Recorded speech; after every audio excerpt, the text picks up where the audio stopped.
こんにちは。Welcome to Campanas Japanese. I'm May.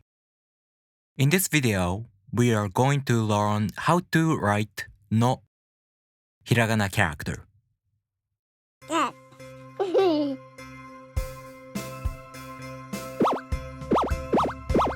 Campanas Japanese.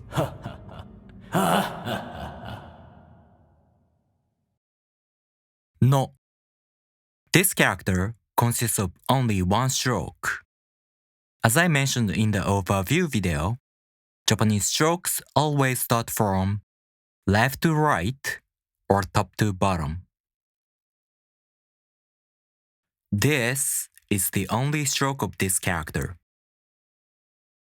First, it goes diagonally to the left, and it curves up.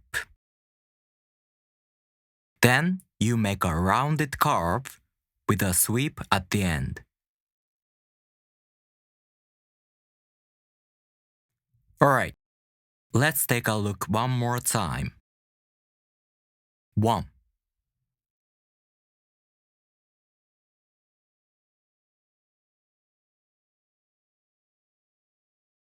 To practice writing hiragana characters, you can download hiragana worksheets like this on my Patreon page for free.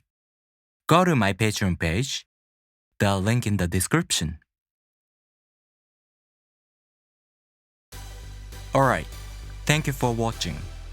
If you have any questions, leave me a comment.